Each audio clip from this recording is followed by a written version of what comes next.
selama saya tinggal sama saya kan apa yang dia nggak suka dia akan lakukan itu, teriak-teriak bipolar gitu kayak marah-marah gitu kan. Saya diprotek apapun, entah telepon, entah medsos saya semuanya di lock dan disaring benar-benar nggak boleh siapapun ada mas. Waktu berumah tangga dengan dia ngerasa ini bukan miskin lagi, fakir. Itu yang saya bilang ya, kayak keturunan itu kan saya lihat ya pemberian aja sebenarnya, nggak ada dia keturunan yang bisa.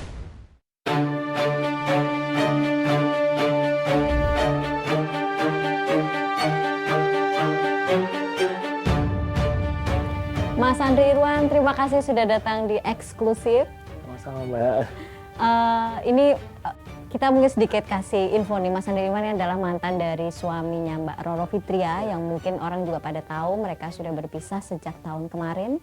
Tapi sejak perpisahan sampai hari ini, Mas Andri agak dikit banget ngomong kepada media, dan kali ini mengundang di Eksklusif, kita berharap banyak hal lah yang bisa kita tahu dari kacamata atau dari versinya Mas Andri sendiri terkait pasca pisah dengan beliau gitu. Oke, Mas, aku yang pengen tahu pertama kali adalah bagaimana saat ini bertemu atau berhubungan dengan mantan, terutama untuk kebutuhan bertemu dengan anak, seperti apa, Mas?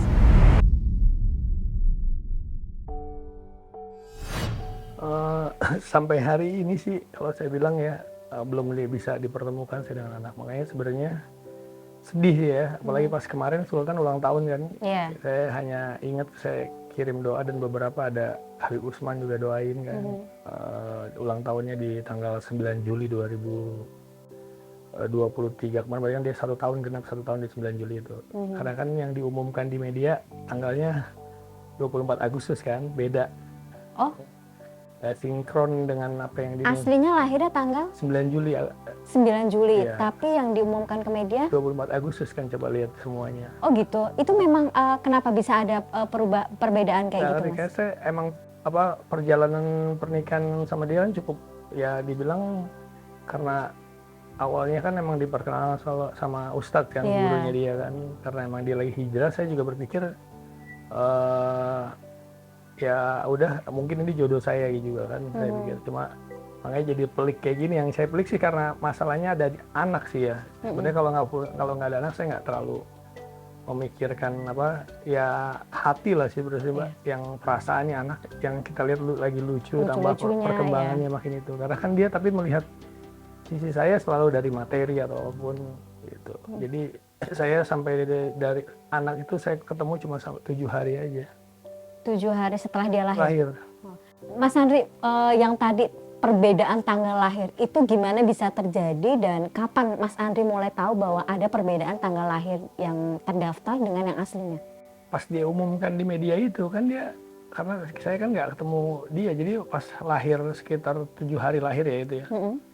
Itu dia pergi hilang kan, saya terus agak sabar nunggu 1 minggu 2 minggu kok saya berpikir untuk baik dia gitu kan. Tetapi ternyata malah dia langsung mengumumkan. Berarti ketika preskon mengumumkan itu baru Mas Andri tahu bahwa itu tanggalnya tidak sesuai dengan... Sesuai, cuman saya udah paham lah dia nggak mau, karena dengan mungkin gengsinya ya untuk lahir nikahnya dengan nikah siri dulu seorang seleb kan gimana kan gitu kan.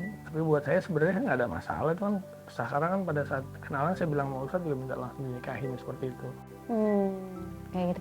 Mas, kalau tadi ada kejanggalan secara tanggal lahir itu sempat masuk dalam ini nggak sih, berkas perkara juga nggak sih ketika? Oh iya, karena saya kan ada di tuntutan saya itu ada minta dia untuk mengklarifikasi tanggal lahir anak sesuai dengan yang di akte lahir atau di sertifikat lahir itu. Dan kan dia melakukan itu? Belum dikabulkan. Belum dikabulkan. Oh dia, karena ya banyak lah kayak barang-barang saya pribadi pun sampai sekarang belum dikembalikan.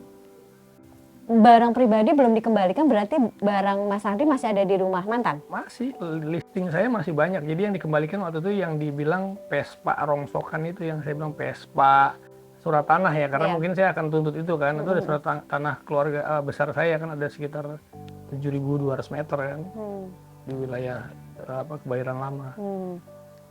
Makanya berkas itu akhirnya dikembalikan, baru itu sama STNK beberapa motor saya, terus Udah itu aja. Cuman kayak helm, barang-barang saya, rompi color klub motor saya, hampir semua lah. Terus ya ada beberapa barang-barang toko, jaket semuanya itu yang udah di listing semua. Ya kayak Alpin, SAR segala macam atau apapun itu belum sampai sekarang belum. Ini Mas Andre nggak bisa ya ke rumah datang ngambil barang yang itu adalah memang haknya Mas Andre, emang nggak bisa ya? Iya makanya sebenarnya karena dia udah lewat kuasa hukumnya kita lewat ini kan saya menghargai hal itu kan. Tapi saya tahu karakter dia lah. Kalau mungkin saya datang antara dua, saya juga malu takutnya dia teriak-teriak gitu kan. Karena saya tahu dulu selama saya tinggal sama saya kan apa yang dia nggak suka dia akan lakukan itu, teriak-teriak, bipolar gitu kayak marah-marah gitu kan. Tapi sampai hari ini juga Mas Andre tidak ada komunikasi dengan Mbak Roro? Saya udah SMS nanyain mau ketemu pada saat ulang tahun kemarin gitu kan, saya ucapkan terus beberapa ya emang dia nggak, dia aksesnya semua kan udah ditutup. Ya, intinya sih mungkin ya kalau saya bilang materi ya kalau saya bilang mungkin, karena tapi kan kasih sayang anak nggak hanya dari itu gitu. Karena saya kan dari bengkel saya ada itu ya sebenarnya benar-benar bengkel itu bengkel cukup besar lah, maksudnya cukup besar dan familiar juga di dunia motor yang sampai tutup akhirnya nggak punya tempat sama sekali gitu kan. Ya sekarang ya saya bangun semua lagi karena kan saya bangun bengkel dari nol, jadi saya tahu apa yang saya mesti lakuin proses itu gitu. Mas kalau tadi Mas bilang tidak bisa bertemu anak kemudian dibawa-bawa masalah materi gitu loh. Dari pihak Mbak Roro kan sempat punya statement bahwa ya jangan ketemu dulu sama anak kalau belum bisa memenuhi semua tuntutan nafkah, sebutan seperti itu. Itu tanggapan Mas Andre seperti apa? Saya memberikan nafkah masih, tapi kan dengan kemampuan saya yang saat ini gitu kan. Karena saat saya memberikan nafkah itu kan saya harus membagi, ya nggak kan, kecuali dia nggak pernah tahu bahwa saya punya anak di belakang itu kan. Jadi kalau sekarang saya mau memberikan nafkah ke ini, anak saya nggak pernah saya lihat gitu. Kan nggak mungkin saya nafkahin siapa nih gitu kan. Bener nggak? Itu aja sih sebenarnya. Anak itu pasti ada rezekinya, saya yakin itu. Mau dari siapapun anak, saat dititipkan anak ke kita sebagai seorang laki-laki pasti ada rezekinya itu gitu kan. Kalau dia punya keyakinan itu ya, karena kan kalau saya lihat di media itu dia bawa agamis segala macam itulah. Sempat beberapa kali yang saya bilang, kita hijrah itu bukan hijrah di TV sebenarnya, ya nggak hanya ngeliat ditonton orang baik gitu, tapi ya lakukan dengan ya istilahnya bener-bener dari sikap segala macam, walaupun ya kita manusia pasti banyak kesalahan sama kekurangan, itu aja. Mas, dari semua yang tidak menurut versi Mbak Roro yang tidak dipenuhi dari Mas Andris, Mas ini sendiri kan bahwa tidak ada nafkah yang sesuai dengan putusan. Kemudian maaf, Mas sendiri katanya sampai mengajukan surat keterangan miskin demi menghindari kewajiban-kewajiban itu. Sudah pernah dibicarakan secara baik-baik nggak sih kalau misalnya sebenarnya ada alasan dari Mas Andri sendiri untuk kenapa sampai tidak bisa menafkahi sesuai yang dituntutkan? Sempat ada pembicaraan minimal tidak sampai ada somasi-somasi lain gitu loh. Sebenarnya gini, sumber pemasukan saya kan memang bisnis saya, usaha saya ada tempat, terus usaha bengkel jalan gitu kan, semuanya masuk dan kalau dia bilang oh dia hina dengan miskin apapun, 1 tahun itu dia hidup dari siapa gitu, kalau bukan dari pemasukan yang emang dia dapat, semua masuk ke rekening dia dari bengkel. Tapi buat saya ya itu hidup saya yang saya jalanin, udah mau salah atau enggak, tapi saya udah ambil keputusan untuk nikah dengan dia kan. Yang saya hidupin bukan Sultan aja, ya kan, anak-anak yang lain gitu. Kalau dia ngerasa kurang dengan apa yang saya berikan, ya kita bisa balikin aja, lu kembaliin lagi ke istilahnya tempat gue yang dulu udah saya bangun puluhan tahun gitu kan. Kenapa sih Mas ada proses yang sebutlah sukses ketika puluhan tahun Mas dengan usaha bengkel, kemudian setahun Mas menganggap sudah menafkahi istri, tapi justru yang keluar ke publik adalah bahwa Mas Andri numpang hidup sama seorang Roro Fitria. Itu gimana Mas? Ya, makanya kan saya bilang sebenarnya ya kalau pemberian seorang, kalau dia mungkin nggak bisa 1 tahun dan nggak mungkin sampai ada Sultan kan. Kalau emang dia kan dia pinter juga, kalau emang dia rasa saya nggak punya benefit buat dia nantinya nih untuk itu. Karena contoh lah, dia keluarin lagu Kilau Berlian yang video klip sama saya ya nggak, waktu sama saya aja tembus 1,1 juta viewers dalam waktu 6 minggu. Kan waktu itu kan saya juga video klip itu nggak dibayar sama sekali. Ya kan? Lihat aja video klip sampai sekarang. Nah, di situ saya bilang gitu kan, berarti nih bagus dia punya keberuntungan sama saya dalam hal itu aja bisa menaikkan followers tuh, istilahnya yang nonton tuh 1,1 juta dalam waktu 6 minggu kan, bosnya seneng kan. Acara MotoGP Mandalika pun pamerannya dia sebenarnya untuk launching lagunya dia, karena yang saya pasang bannernya dia segala macem. Waktu kan saya dapat dari Kemenkop untuk tampilkan motor listrik buatan saya di sana. Gitu. Merasa punya andil untuk kesuksesan Mbak Roro juga kah selama 1 tahun berumah tangga? Ya punya, karena saya rasa gini, dan saya kerja keras untuk dia sebenarnya. Karena apa? Support dari satu produk motor yang brandnya cukup terkenal dari Jepang, RS Taichi, itu dia nilainya dikasih barang itu mungkin ratusan juta kayaknya. Kalau dihitung harga yang kalau kita model itu kan saya hasil kerja saya, bukan kerja dia. Jadi kalau yang dia perbuat buat saya apa nggak ada. Mas, ini menarik ya ketika Mas Andre akhirnya bilang bahwa ternyata semua yang dilakukan Mas Andre untuk memenuhi semua kebutuhan mantan istri, bahkan mendukung dia, mensupport dia untuk karirnya gitu, tapi justru dari pihak sana selalu menganggap bahwa Mas Andre numpang hidup atau semuanya justru dia mencari dan membiayai sendiri. Ini kan agak bertolak belakang nih Mas. Ini gimana nih? Siapa yang paling kuat membuktikan bahwa Mas Andre benar atau sana yang benar? Ya di situ kan dibilang bahwa saya suruh mau jualin apartemen, ya, hartanya mau jualin dia. Aset. Ada yang kejual nggak? Nggak ada. Satupun hartanya nggak ada yang Tapi kejual. benar nggak ada sempat ada permintaan dari Mas Andre untuk menawarkan? Jadi itu salah satu saya kenal nama dia. Jadi dia menawarkan itu awalnya ke guru yang kenalin, terus nih apartemennya mau dijual. Karena saya dipikir punya relasi banyak, ya kan, relasi bisnis, relasi bengkel kan banyak kan. Saya sempat sebarin itu, jadi emang dia udah mau jual sebelum menikah. Saya. Dia ditawarkan ke Ustadz waktu itu kan, mau kan apartemen, asrama nawarin ke saya. Ya saya juga sebarkan itu, saya pikir. Dan itu salah satu yang pertama saya tawarkan. Dan itu nggak ada kemauan dengan saya, makanya saya bilang kalau dia bilang yang habis itu ya dibilang saya mau punya mobil, ya nggak, satu hilang, bengkel tutup. Berarti kan nggak ada yang maju dari saya gitu, hal yang saya lakukan itu. Berarti kalau dibilang, kalau bengkel saya selama hampir 20 tahun lebih itu bisa, ya maaf ya, bisa berjaya, bisa menghidupi orang banyak ataupun anak-anak yang lain, tiba-tiba nggak ada kan, berarti bukan dia yang dirugikan. Karena orang berarti anggapan, kemarin juga sempat ada anggapan kan kalau Mas Andre dimodali oleh Mbak Roro untuk membangun bengkel. Berarti itu tidak benar? Nggak ada yang benar itu. Berarti memang semua bengkel, usaha memang Mas Andre rintis sebelum ketemu Mbak Roro. Benar. Tapi kemudian setelah menikah habis. Nah, habisnya ini kemana nih? Apakah memang ada kebutuhan atau, maaf, yang namanya dunia selebriti ya, kadang-kadang kebutuhan gaya hidup apa segala macam. Ada indikasi ke sana atau seperti apa? Manajemen sih sebenarnya dipegang dengan dia gitu kan. Kalau jadi saat itu pun saya udah bilang bahwa bengkel itu harus dengan manajemen yang bagus gitu kan. Saya serahkan karena semua yang masuk ke bengkel masuknya ke rekening dia. Oke, saya sepakat, dan itu sudah disepakati ya? Sebenarnya kesepakatan terpaksa. Jadi waktu di Ustadz udah ikutin aja katanya. Sebelum nikah atau sesudah? Pas udah nikah siri, cuman saya bilang ini baru menikah resmi, saya nggak mau sebenarnya, cuma udah ikutin karena dia nanti biar perempuan ikutin aja saya. Saya pikir guru nyaranin, ya udah, makanya itu sempat dibawa ke pengadilan sama dia. Cuman kata hakim kan sebelum menikah resmi ya nggak sah ini perjanjian ini, dia bilang. Jadi semua rekening gitu kan ke rekening dia. Saya sebenarnya nggak mau, tapi saya pikir ya udahlah, namanya mau jadi bener jadi istri saya udah sah secara agama gitu kan. Saya mau itu yang bodohnya, tapi saya pikir makin jalan sini kok makin berat. Maksudnya segala sesuatu itu kan perlu modal kerja segala macam, gaji anak buah itu makin telatnya lebih parah. Pegang saya nggak ngerti juga kebutuhan rumah tangganya dengan saya. Ya adik saya aja yang bantuin 3 hari sempat istilahnya ngebacain, lu cuman makan kayak gini doang, kirain lu nikah sama artis kayak gini sampai seperti itu gitu kan. Kayak gitu. Makanya sekarang ya adik saya udahlah bang, tuh masa lalu gue nggak mau tahu, intinya ya buat pelajaran aja sampai seperti itu gitu, udah lihat. Terus saya kasih dia satu merek buat untuk aparel produk di motor. Saya idein semuanya gitu. Kamu tuh selebriti yang saya lihat nggak punya usaha sebenarnya.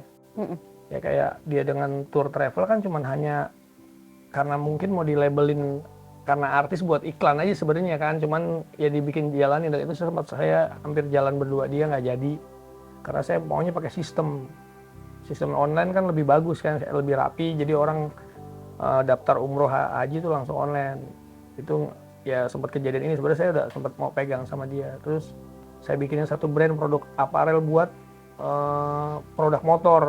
Kan satu sisi kenapa saya ajarkan dia bawa motor bisa, ya minimal kalau perempuan artis lebih dilirik kan. Iya. Enak kan, Sebagai skill daya tarik daya buat- tarik. Terus oh, iya, tiba-tiba dia betul. nempel di badan dia semua produknya made in Indonesia dan merek kita saya merekin waktu itu Queen Rider. Itu saya kasih ide gitu. Saya bilang nanti pertama tampil itu di Mandalika aja. Karena apa? Ini event GP pertama. Saya udah lihat pasar ini pasti gila, saya bilang. Emang ya saya kan jujur aja emang kreatif sih Mbak. Maksudnya untuk hal di otomotif ya, bisnis memang saya tekunin dari hobi gitu kan. Jadi saya bilang nih, bukan saya manfaatin sebenarnya karena semuanya harus ke dia gitu. Cuman saya pengen dia seorang seleb yang punya apa usaha, yang punya bisnis benar-benar punya sendiri. Ya, gitu. artinya ketika Mas memutuskan menikah, sebenarnya memang ada, oke lah manajemen keuangan bisnis, ada kerjasama lah dengan istri pada akhirnya seperti itu. Tapi apakah ini menjadi, menurut Mas ya, menjadi kayak feedbacknya tidak balance? Ketika Mas mencoba untuk mempush dia dalam artian lebih berkembang karena menjadi brand ambassador, katakanlah seperti itu. Tapi ternyata dari pihak sana dianggap gagal untuk manajemen. Merasa seperti itu nggak? Ya pastilah. Cuman kan saya berpikirnya saat itu adalah ini pasangan saya. Terus Ya, tidak masa saya gagal terus saya tuntut dengan hal yang nggak baik kan. Intinya berarti ya harus sabar lagi, harus kita lebih pintar lagi untuk jalan bisnis. Ada yang salah gitu kan. Kalaupun emang ya nggak mau berbisnis atau dia nggak mau bisa gitu sanggup dengan menjalankan bisnis itu ya kan kita tinggal cari orang ataupun, tapi kalau bicaranya saling support. Oke, dalam keadaan itu kita bengkel ini perlu invest dana berapa sih kita bicarakan, dan itu sempat saya bilang kalau mau bikin produk saya udah ketemuin 2 pabrik dan temuin langsung ownernya semua untuk bikin produk dia khusus, dia mau bikin khusus untuk jadi series produknya artis series jadi tadi rencananya. Ya emang mungkin ya pikirannya nggak sampai untuk bisnis itu jadi nggak akan jalan. Padahal kalau bicara transparan saya nggak ada yang saya tutupin, semuanya saya buka, saya kembangkan itu ya dengan hobi saya dengan Indonesia, dan saya lihat dia juga hobi otomotif kan cukup baik gitu kan. Oke lah di anak-anak mobil, bahkan saya lihat dia punya mobil sport pun saya pikir nanti bisa gabung dengan klub mobil sport lain yang saya juga tahu mereka. Artinya wajar ya ketika angka 30 atau 40 juta menjadi yang dituntutkan oleh pihak sana ketika proses cerai kan, karena sebenarnya dia tahu kalau ada bisnis yang memang sebutlah sukses ketika berjalan dengan ketika mengenal Mas Andi. Cuman sayangnya kemudian itu tidak berjalan, kasarnya mungkin bangkrut kali ya, menjadi bangkrut malah cenderung itu. Tapi anggapan kalau Mas Andi numpang hidup ternyata itu lebih kuat. Kalau bicara dibilang numpang hidup, ya sebenarnya kalau bicara mungkin anak-anak saya dari yang lain juga nggak terima gitu kan, apalagi perlakuan omongan itu kan. Dan mungkin Sultan nanti besar akan nggak terima itu.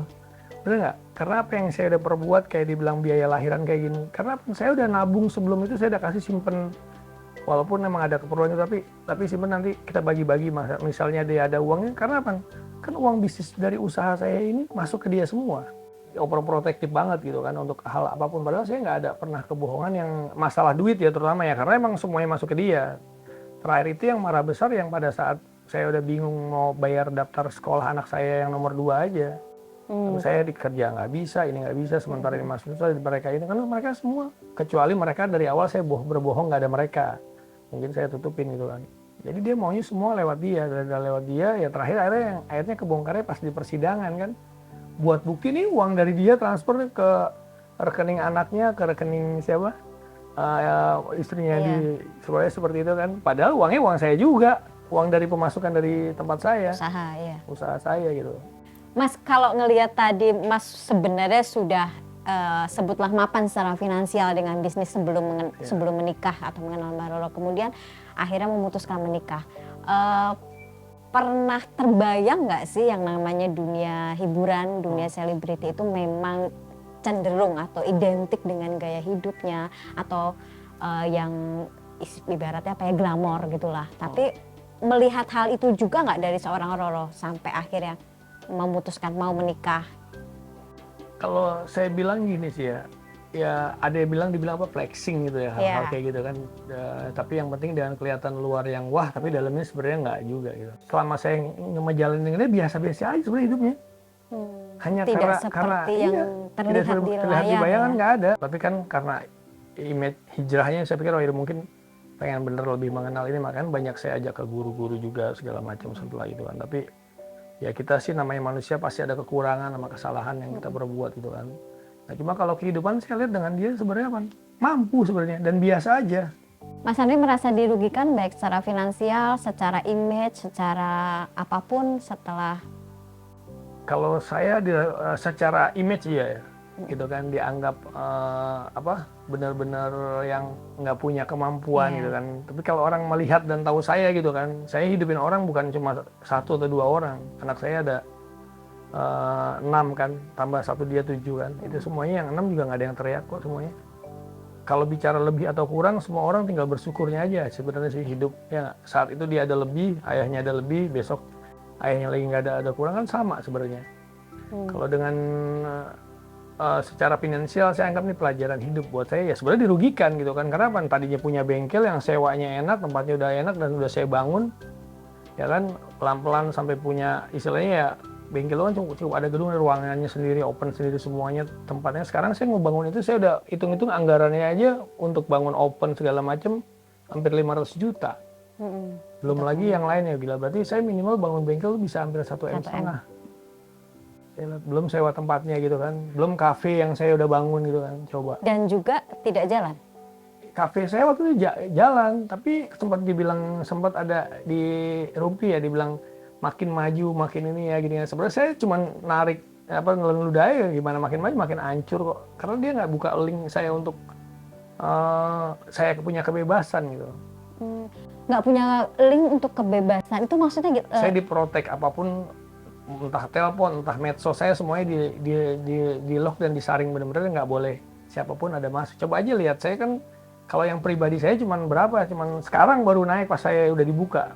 Tapi sebenarnya apa sih Mas yang pertama kali, bagaimana Mas Andri awal kali mengenal mantan istri, kemudian memutuskan berani untuk menikah dan kemudian harus menikah sirih dulu kan sebelum menikah secara resmi. Kenapa berani memutuskan itu? Satu saya kan emang saat itu kan memang saya pengen nikah yang benar-benar saya dengar dia hijrah kan, itu aja sih yang paling saya memutuskan karena hijrah. Wah, ini kita bisa sama-sama beribadah bareng segala macam, seperti itu awalnya. Terus ya udah dikenalin juga sama guru sama ustadz ya, saya berpikir lempeng-lempeng aja lah, nggak berpikir yang. Tapi tahu kalau sosok ini adalah mantan artis yang kontroversi dengan cerita-ceritanya lah gitu, bahkan tahu. Tapi kan saya nggak pernah mau ngelihat dengan sisi ke belakang. Makanya kan bahwa orang itu kan pasti ada saat dia buruk ya kan, nanti pas ke depan dia baik kita nggak pernah tahu juga gitu kan. Kadang-kadang yang pertama kita lihat baik tiba-tiba matinya buruk juga banyak seperti itu. Jadi saya udah istilahnya berhusnudzon aja sama Allah gitu kan. Makanya saya ya udahlah, terus dia mau, saya tenang. Itu awalnya cuma video call doang gitu kan. Nah, terus udah, dan itu terjadi gitu kan. 6 bulan ta'aruf, bagaimana mengenal beliau? Sebenarnya kalau dibilang saya harus waktu itu langsung saya tantangin si Ustadz itu, langsung saya minta nikah sebenarnya. Kita ta'aruf cuma sebentar, nggak nyampe bulan kok itu. Oh, itu nggak nyampe 6 bulan? Itu hanya ya omong yang istilahnya cuma belaping, gimana orang saya kenal kok nggak salah apa ya, Juli apa gitu, bagus saya lupa pokoknya. Ketika ketemu Mas Andri kan menurut dia memang secara agamanya belajarnya lebih baik, kemudian kita tahu ya dia pernah punya kebiasaan untuk ritual segala macam, katanya dia bisa melepaskan itu karena bimbingan dari Mas awalnya seperti itu. Tapi memang sempat terjadi rumah tangga yang harmonis layaknya rumah tangga pada umumnya nggak sih ketika dengan dia? Atau berapa lama itu keharmonisan itu sempat ada? Kalau saya menjaga harmonis gini lah, satu saya menjaga sikapnya adalah dia adalah seorang public figure kan, nggak mungkin kita tiba-tiba ribut yang dia bangun. Saya pernah ribut sama dia dan dia teriak-teriak di Pondok Indah, pernah di Bundaran Pondok Indah, terus lari, saya tinggal aja, saya pulang, terus panggil security bilang apa, Pak kan, saya bilang enggak, saya nggak tahu Pak, saya bilang udah, saya langsung pesen Gojek, saya pulang ke rumah ibu saya. Kenapa memutuskan meninggalkan dia di? Karena dia kan bawa mobil dia kan, dia kan daripada ribut saya males sih nanti jadi ini kan, saya lebih baik menghindar nih, udah saya kasih dia mobil, dia pulang. Nah pulang pun dia ada kakaknya juga di rumah kan, Dan di sana juga ada orang yang dia nggak suka. Nah ini yang saya bilang tadi, dia kalau ada yang dia nggak suka pasti dia langsung marah-marah, teriak-teriak histeris gitu kan. Dan itu yang saya bilang, kok kayak gini nih apa? Ya kenapa ya gitu kan. Akhirnya tapi saya pikir nih, ya istri ya kan, saya udah ambil keputusan ini ya saya jalanin aja gitu kan. Nah, beberapa kali ya, karena makanya sayangnya di rumah itu nggak ada CCTV ya. Nggak ada Kalau ada bukti CCTV kuat mungkin ya. akan lihat bukti kuat apa yang terjadi di dalam rumah itu ya. Kalau masalah dia meninggalkan itu sebenarnya yang paling dia kenapa mungkin saya berpikir gini. Saat dia marah sampai yang memfitnah saya, membabi buta dengan hal yang istilahnya joget-joget gitu Nah, kan. itu juga masuk tuh. Ya kan, Joget-joget, joget-joget. dianggap psikopat, Iya. ada KDRT, atau kemudian Mas juga katanya Ya kan banyak selingkuh. kan, Itu kan awal joget-joget. yang membuat awal-awal konflik kan sebenarnya. Ya joget-joget, sekarang kasur tidur saya depannya foto ibunya. Kalau saya menggoda, istilahnya saya baikin gitu kan, saya ngerayu pasangan kan nggak ada masalah. Ya kan biar lucu-lucuan gitu kan. Nah, Tapi meresponnya beda iya, ternyata karena dari... yang bedanya karena bahasa ini sampai ke media kan, jadi tanggapannya beda. Iya. Dia bilang KDRT KDRT. kan. Malah ya saya tunjukin foto saya KDRT, saya yang dicak-cakin, dia balik lagi bahwa saya, wah itu sensasi dia dengan ini, gimana saya mau keluar dengan orang lain sementara saya ada di dalam rumah itu bener-bener bersama sama dia tuh hampir setiap hari kan, udah bener-bener di overprotective banget gitu kan, sampai handphone saya bisa dibawa sama dia kan, gimana? Saya nggak pernah pegang handphone dipegang kalau lagi jalan gitu kan. Ya terakhir itu kemarin kan KTP saya ditahan semuanya, itu lucu karena saya selama berumah tangga nggak pernah megang KTP, nggak pernah pegang SIM, nggak pernah pegang dompet. Berarti dipastikan harus selalu dengan dia ketika pergi kan? Iya. Tapi isu selingkuh itu ada Mas, itu keluar, itu gimana tuh ceritanya? Dia kan nggak bisa buktikan apa-apa kalau selingkuh. Tapi itu masuk dalam ini nggak? Masuk, dan itu ditegur sama hakim makanya. Poin-poin apa aja Mas yang akhirnya ditolak hakim dalam gugatan-gugatan itu? Selain masalah dugaan sebenarnya selingkuh. semuanya sih kalau udah masuk gugatan ya, bicara pengadilan cerai 99% mungkin pasti putus ya, kalau udah nggak bisa di saat mediasi nggak bisa diinin. Tapi buat saya pada saat itu ya udah, saya bilang saya juga itu sih sebenarnya salah satu doa saya juga untuk bisa pisah. Tapi sebenarnya pisahnya saya dengan cara baik. Miris lah pokoknya, saya 1 tahun itu benar-benar ketegangan yang luar biasa hidup saya. Bukannya senang sebenarnya ya. Jadi ini ya Mas ya, kayak bertolak belakang ketika impiannya menikah dengan orang yang saling support, saya berhijrah, pikir kan. saling support, akan menjadi lebih baik, tapi ternyata Iya, malah saya harus zolim sama anak, saya harus zolim sama ibu dengan waktu, dengan kebiasaan saya mungkin komunikasi. Ya kekhawatiran, cemburu mungkin ya sama mantan saya kan. cinta banget kayaknya Mas. Hah? Bisa Cinta jadi banget. Jadi cinta mati yang iya, menggelora. cinta Tapi mati. dan saya anggap biasa, saya jujur putusan dengan diambil keputusan itu saya biasa aja udah. Nggak ada kepikiran, nggak ada, saya galau, nggak ada apapun. Karena saya ngeliat ini mungkin doa salah satu saya bilang ya Allah, kalau dalam rumah tangga ini banyak mudarat, lepasin dengan caramu. Tapi ketika berumah tangga kemudian dia sangat memprotek banget gitu loh, selalu ada di mana ada Mbak Roro, di situ ada Mas Andri kan gitu. Dari istri sendiri, Mbak Roro ini juga menjalankan kesibukan sebagai public figure nggak? Apakah misalnya dia nyanyi atau kesibukan apapun yang di dunia entertain, dia menjalankan itu juga atau stop mendampingi Mas Andri seluruhnya? Ya saya lihat gini lah, dia hanya paling kadang-kadang ya nyanyi, bukan nyanyi di panggung atau apa ya, saya lihat ya kayak rekaman di Seven Star, video klip itu aja. Dan emang nggak ada, maksudnya nggak ada yang menghasilkan secara finansial benar, iya, nyata gitu loh ada. sebagai penghasilan. Kalau hidup kan namanya berumah tangga sebenarnya sama-sama Mbak, saat suami nggak ada dia bantu, iya. dan saya lakuin itu saya harus ada terus gitu kan. Oh, dia menuntut seperti itu Iya, ya, ya kan harus bengkel ready. ada masuk harian juga kan, tapi saya ngerasain waktu berumah tangga dengan dia, ngerasain bukan miskin lagi, fakir. Lebih susah dari miskin kan. Kenapa? Nyumbang nggak bisa, sedekah nggak bisa. Ya kan saya ada biasa sedekah Jumat ya, bukannya ria sih sebenarnya, yang saya jalanin itu bertahun-tahun. Kasih makan orang itu sampai karyawan bilang, kok udah hilang deh bos, kayak gitu. Kalau tadi Mas dihalangi bertemu dengan anak, kemudian pihak sana mengatakan bahwa karena secara nafkahnya aja nggak dipenuhi. Merasa ada indikasi bahwa dia melihat mantan suaminya sudah mulai merangkak naik lagi, kemudian dia menuntut itu nggak sih? Ada indikasi ke Kalau sana sampai nggak sih? sekarang sih belum ya, karena kita masih, saya sendiri juga masih diem, masih belum ini. Sebenarnya kan ada 3 tuntutan yang belum dipenuhin, kayak waktu ketemu anak, Iya. gitu kan. Terus dengan kondisi ya klarifikasi tanggal lahir. Karena sampai sekarang ada nggak dia Belum, merayakan? iya. Nggak mungkin loh anak 1 tahun nggak dirayakan. Istilahnya dia ngelakuin ulang tahun dia aja. Kemarin kan heboh 33 tahun. Padahal kan umur dia nggak segitu sebenarnya. Itu makanya saya bilang banyak kejanggalan dalam ini. Saya kadang-kadang gini ya, maaf kalau saya bicara di media, kenapa saya agak tegang dan saya takut pada saat sama dia kan, karena harus ngikutin caranya dia, sementara ini saya tahu ini bohong nih, ini pembohongan publik nih segala macam. Saya berpikir panjang. Mas, terkait tadi yang kita lanjutkan ini, somasi-somasi atau hal-hal kejanggalan apa yang kemudian Mas Andri temukan dengan mantan istri sendiri? Ya sebenarnya yang isi somasi sih sebenarnya cuman, kalau saya nggak mikirin apa ya kebohongan yang ada gitu kan. Sebenarnya yang saya tahu dari mantan istri kan, kalau somasi saya adalah pertama ya masalah waktu saya untuk ketemu anak, karena itu kan hak saya. Iya. Ya kan, dan nggak boleh mutus silaturahmi bapak sama anak ini udah salah banget gitu kan. Kenapa saya sebenarnya kalau saya tuntutan saya itu nggak dikabulkan, saya berpunya hak untuk ngadu ke KPAI kan. Kedua masalah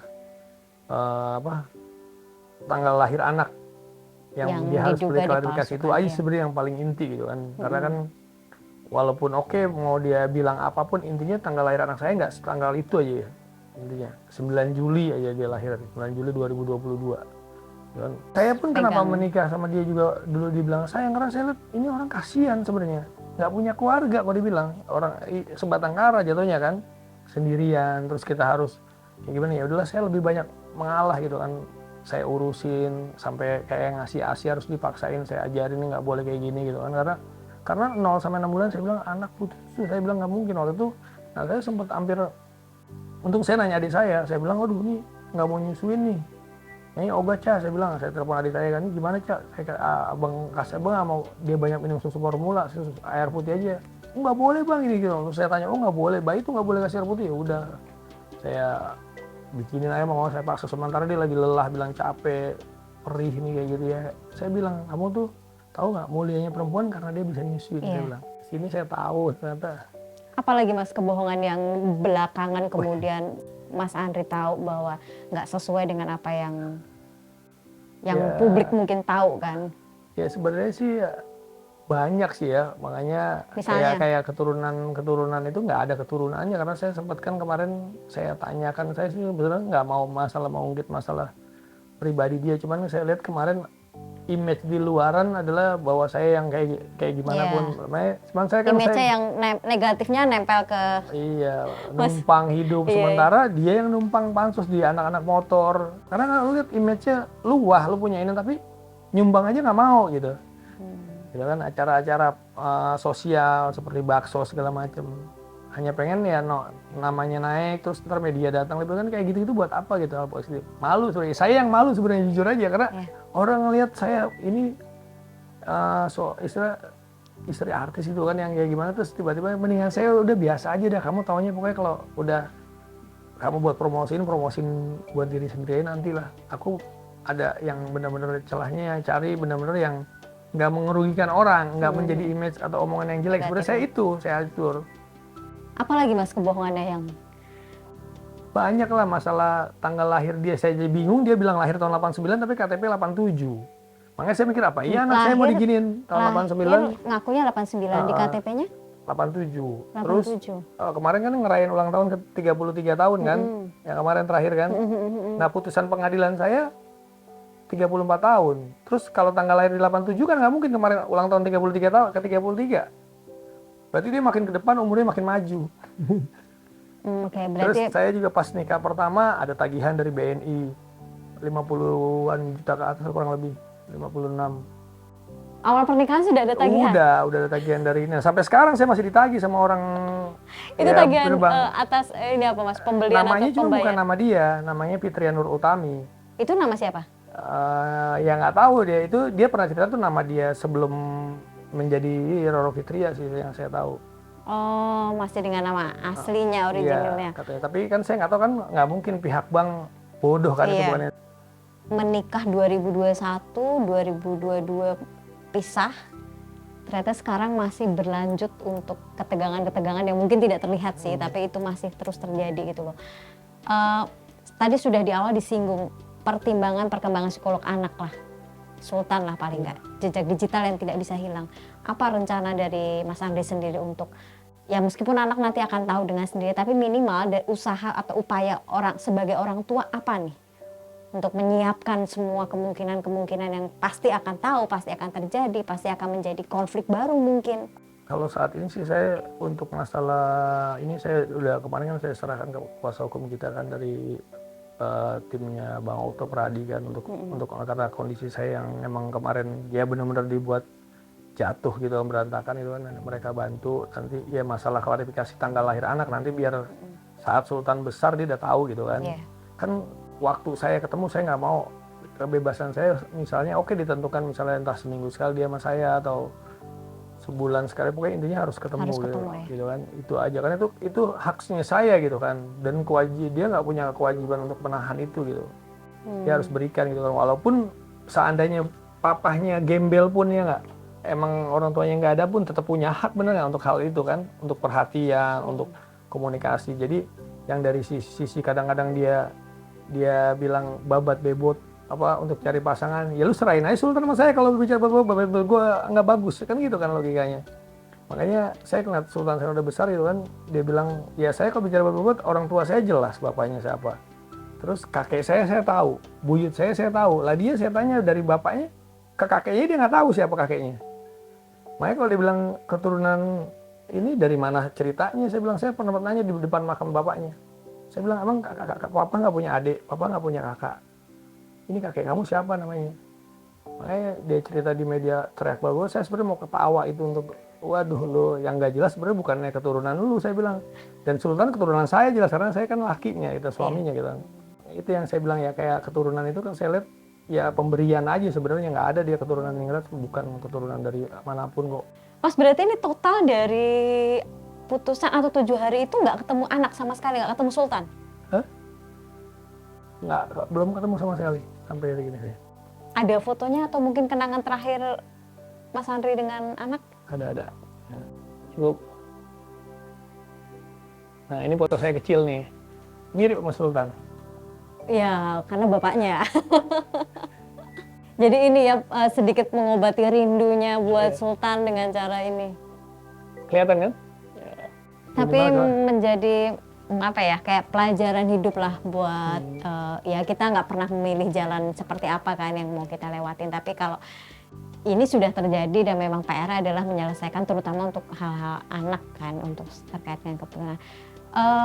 Kalau misal pihak sana melihat ini atau misal Sultan sudah besar gitu apa yang terakhir yang pengen Mas sampaikan buat ibunya atau buat Sultan? Ya saya sih sampai detik ini pun sampai kiamat pun mungkin nggak ada bekas anak ya. Iya. Kalau mantan istri ada ya, nggak ada kita mantan anak tapi kita nggak ada. Jadi saya berharap ya saya masih bersikap positif aja lah. Dia masih mau untuk mempertemukan saya atau mau mengajak anak-anak Sultan ini ketemu dengan saya dengan kakak-kakaknya. Ya kayak biasa saya kehidupan ini kan normal-normal aja sebenarnya kita memang udah nggak ada awan dan saya juga udah nggak ada rasa sama sekali ya dia juga istilahnya mau dia bilang seperti apapun buat saya hal yang saya anggap negatif kita udah kubur aja ini anak sudah ini saya selesai. Bilang Mas satu nih bener nggak kalau dari pihak sana mengaku pernah diteror melalui media sosial karena merasa kenal dengan gaya bicara kalimat-kalimat itu bener atau enggak? Pelakunya adalah Mas atau suruhan Mas? Sebenarnya kita nggak ada yang teror dengan dia, buat apa kita teror dia? Kalau dia emang ada rasa diteror berarti kan terancam. Buktinya kan dia nggak ngelakuin apa-apa juga gitu kan. Emang istilahnya justru dengan berita yang nggak benar gitu kan. Kalau kita ada rasa ada orang yang mau ngejawab dengan hal apapun gitu kan, itu emang nggak benar gitu kan hal yang seperti itu sih. Jadi buat saya ngapain juga neror dia? Yang saya bukan neror justru malah nge-SMS sama dia untuk ketemu anak saya itu kan apakah itu dibilang teror ya?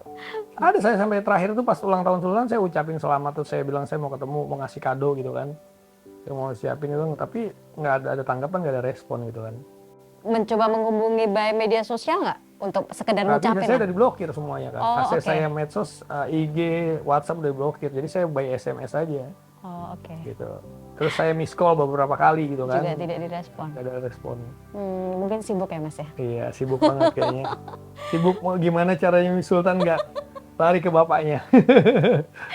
Ya apapun itu kita tetap berharap yang terbaik ya Mas ya, Iya. terutama buat anak sih gitu karena perjalanan anak ke depannya yang akan mempengaruhi jejak digital Iya. dan orang tua yang seperti apa, kita kan juga nggak pengen ini menjadi luka yang terus mendampingi proses tumbuh kembang Sultan sendiri kan gitu loh. Oke Mas, terima kasih waktunya, terima kasih Wih sudah banyak bicara dan bukan membantah ya, mengklarifikasi semua yang isu-isu yang sudah beredar. Terima kasih, mudah-mudahan ada jalan Jalan keluar yang terbaik. terbaik ya. Amin Saya semuanya. bisa cepat ketemu baby Sultan. Ya. Bukan ketemu emaknya loh, ketemu anak saya loh. Oke, ketemu Baby Sultan segera. Oke, Terima thank you, kasih Wak. sudah datang di eksklusif.